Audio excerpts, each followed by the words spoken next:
চারিদিকে অতুল স্পর্শী শীতল ছায়ায় শত ক্ষত বিদ্রোহের এ প্রাণ জুড়ায়। চারিদিকে ঘিরে থাকা অধীর মায়ায় মন বলে উঠে হায়, আমি যে চিরসবুজের প্রান্ত সীমায়। সবুজে সবুজে সাজানো এ ভূমি, কি মায়ায় ধরিয়া রাখিছ তুমি। বলো দেখি তাই, এরূপ সাজাইয়া দিয়াছে কে তোমায়।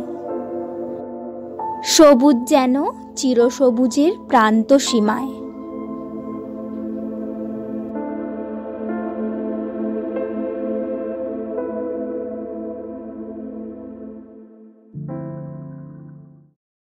আজ চলে এসেছি আমাদের সকলের পরিচিত এবং প্রিয় রবীন্দ্র সরোবরে। আমরা সোদপুর স্টেশন থেকে কল্যাণী সীমান্ত বজবজ লোকাল ধরলাম।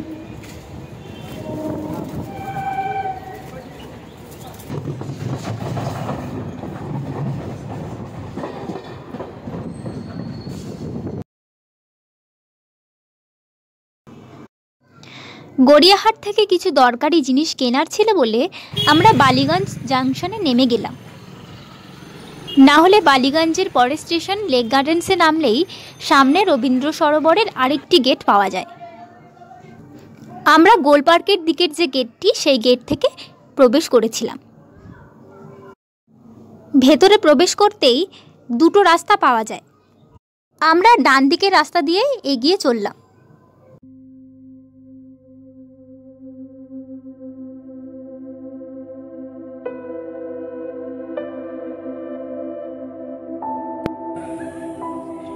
এরপর নজরুল মঞ্চের পাশ থেকে যে রাস্তাটি গিয়েছে, সেই রাস্তা থেকে গেলে আরও দুটো রাস্তা পাওয়া যায়।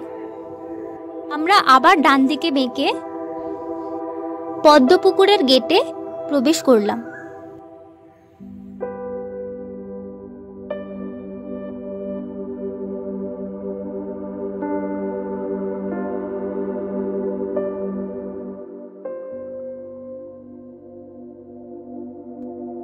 ভেতরটা খুব সুন্দর, বিভিন্ন রকম ফুল এবং গাছগাছালি দিয়ে সাজানো।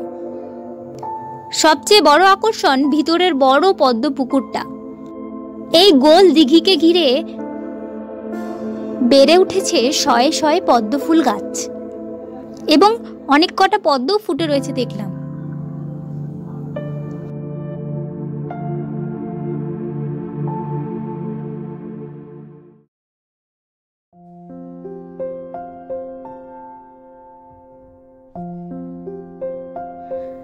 দক্ষিণ কলকাতার বুকে এক শহর, নিঃশ্বাস নেওয়া ফুরসতের নাম ঢাকুরিয়া লেক।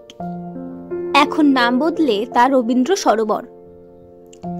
উত্তপ্ত কলকাতার উঠোনে বিধ্বস্ত প্রাণীগুলির জন্য কেউ যেন দুবাটি জল দিয়ে রেখেছে। পাশে রেখেছে গাছ, বাঁধানো বসার জায়গা আর ঘাসের গালিচা। এ যেন এক রিলে রেস।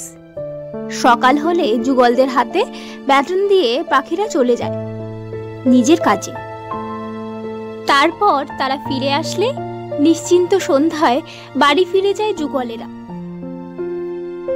দক্ষিণ কলকাতায় শপিং মল সংস্কৃতির বাইরে যেটুকু প্রেম, তা এই সরোবরকে ঘিরে বা আঁকড়ে থাকা বললে ভুল হবে না। লক্ষ মানুষ তাদের সমস্যা রেখে দিয়ে যান এই জলে। শান্ত জল, তাতে ভেসে বেড়াচ্ছে হাঁসের দল। দক্ষিণ কলকাতার এই ফুসফুস শহরের মাঝে থেকেও কি ভীষণ উদাসীন, নিরিবিলি। এই লেকের নামে গোটা তল্লাটের নামই রবীন্দ্র সরোবর।